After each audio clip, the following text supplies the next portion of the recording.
That's right, Sting. It is showtime. Welcome everybody. Welcome everybody to an all-new Downright Sports Radio. Here we are, a brand new episode, brand new day, all new show. I'm your host, the one, the only notorious sports critic, player one himself, Brent Reed, and we are here broadcasting. Everybody, you can listen to the show so many different places, so many different times. Like it is. You vote in David Ortiz, who we don't know, has a positive test on. So, for those of you that are trying to figure out, what does it take to get voted into the Baseball Hall of Fame? Well, I'm glad you asked. In fact, let's do this. I'm glad caller, you called in. Basically, you got to be the best of the best. Voters take into account your stats. They take into account how many years you played, they take into account the impact of the game, and then they take into account your character. We'll come back to that one. Then, the Baseball Hall of Fame is a museum that is sponsored by Major League Baseball, but it's not Major League Baseball's Hall of Fame. It's just a museum that was created in Cooperstown. And the way you get into said Hall of Fame is you're voted in by the glorious guardians of the game, the baseball reporters, which you had to cover the game in some capacity. Broadcasters do not get a vote. So guys who watch the game every single day don't get a vote. You have to be a writer of some consequence. They have, in most recent years, they've allowed bloggers, they've allowed people from online sites where it used to just be the old school newspaper guy. Well, that's now changed. So let's talk about the first criteria, and that first criteria is your ability to play. Well, if we look at the list of candidates who did not make it, starting with, let's not go with the popular choices that I'm going to rant on. We're going to go with some other guys. We're going to go with guys like Andy Pettitte. Andy Pettitte. Andy Pettitte is not in the Hall of Fame. Now, somebody who is, we're going to compare. Andy Pettitte has the most career wins, or he's in the category, most career wins for playoff appearances. Andy Pettitte also has multiple World Series championships. Andy Pettitte also he took Houston as well as he took Houston, that is me hearing me. Sorry. He took Houston and he took the Yankees multiple wonderful trips to the said World Series. Andy Pettitte has not gotten it. Andy Pettitte basically doesn't even get any vote in consideration, which is kind of sad all in itself. Okay, why don't this just, I'm trying to read something. So, Andy Pettitte's not in, but you know who's in? Mike Messina, who has 0 Cy Young awards, who went to one World Series with the Yankees. He went to the World Series in 03 and 04. He retired from the team just before they won the World Series again. And Raymond, welcome back to the show. My man Raymond, Bud Sealy, and Big Poppy, and Clemens, Bonds not getting out of here. Let Pete Rose, players that kiss. Yes, we're getting there. We're getting there. Oh, yes. We're building up to that, Raymond. Yes, I will read what you write. We're building up to that. So, Andy Pettitte's not in, but guys like Mike Messina, Craig Biggio, Pudge Rodriguez, Jeff Bagwell, Tim Raines, Barry Larkin, Kirby Puckett, all very good players. Vladimir Guerrero, Larry Walker, all very good players. They don't compare to names like Bonds and Clemens. Okay? I'm not quite sure Craig Biggio was better than Jeff Kent, who is not in the Hall of Fame. We know Jeff Bagwell was not better than Sammy Sosa, who is not in the Hall of Fame. Are you telling? The reason why Bonds and Clemens are not in the Hall of Fame is because, well, not Clemens as much, but the reason why Bonds is not in is because Bonds did not kowtow to reporters. Bonds did not kiss the butt of reporters. Bonds was not submissive. Barry Bonds said, I'm the best, I'm the greatest, holla at me, I don't care how you feel and what I said. Barry Bonds was if Barry Bonds was an NBA player, he'd be Charles Barkley almost.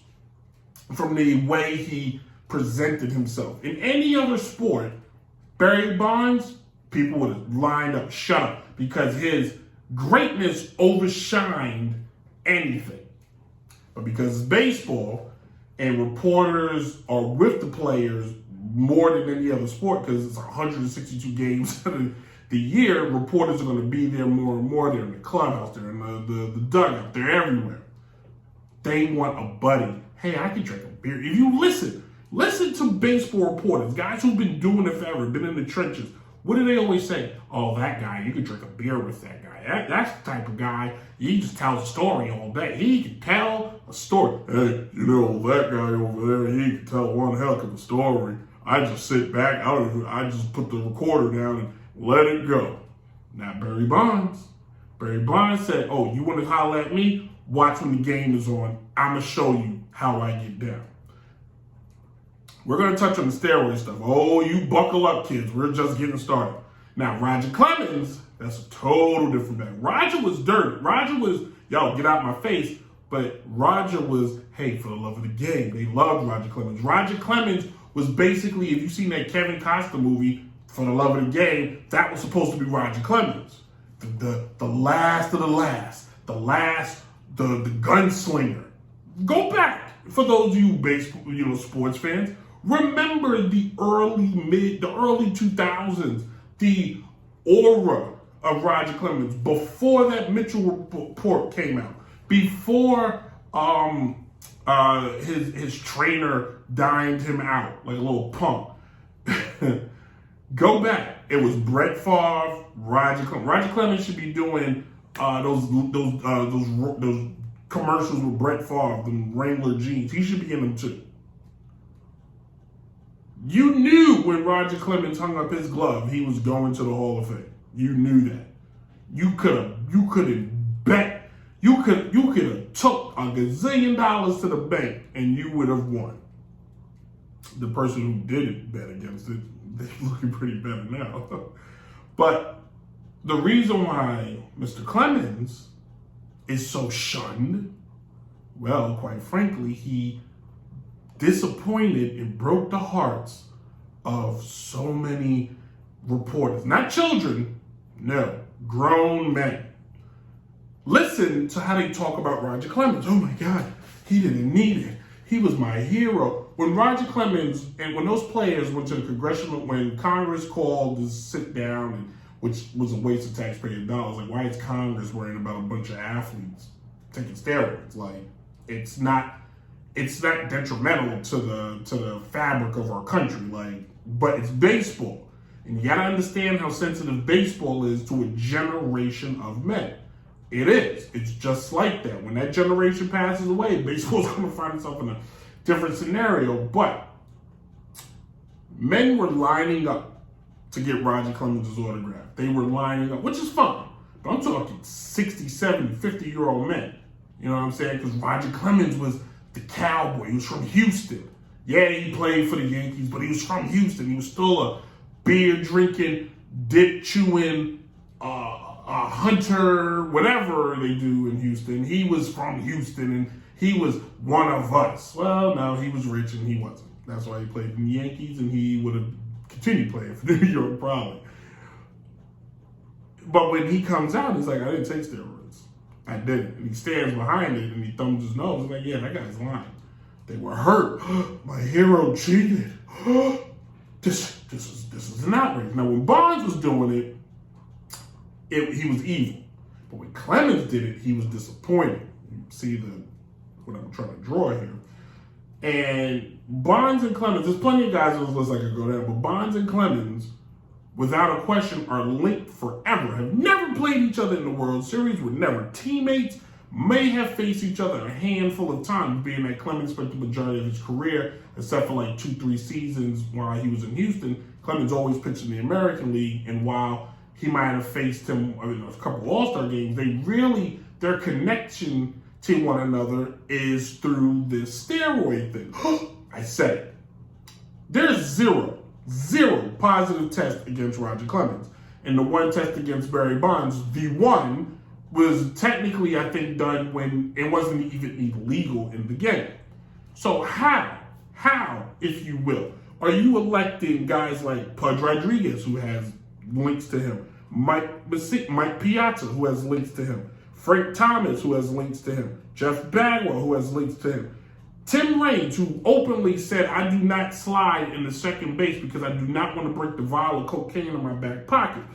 Larry Walker has links to him. And my favorite, the new inductee, David Ortiz, who has a positive test. And if you really want me to get technical, the argument is Bonds went from this to this with his numbers, Clemens went this to this with his numbers. When David Ortiz played for the Minnesota Twins, he was not even in the lineup. He was barely used. He goes to Boston in the height of the steroid, the steroid Cowboys era, and all of a sudden, he's now one of the best hitters to ever do it. Granted, he was a DH, and all he did was play DH. He didn't have to go in the field. But David Ortiz now is hitting the ball better than anybody in the world. Coming through, just swinging the bat with the greatest of ease, knocking the snot out the ball because David Ortiz is Big Papi, man. I'm Big Papi, and I'll make you all out. I'm Big Papi. Love me, I'm Big Papi. Okay? Hey, thanks for watching this whole new episode of Downright Sports. To hear the entire show, download the podcast at Apple Podcasts, SoundCloud, and Google Play. You can also listen to new episodes Thursdays at 8 o'clock at DynastyRadioNY.com and Saturdays at 3 p.m. or at FleetRadioNetwork.com. Follow the show, Downright Sports, at TikTok, Instagram. You can follow me at BrentReed18 at Twitter. And you can also email the show at DownrightSports11@gmail.com. Also become a fan on our Facebook page, Downright Sports. Deuces.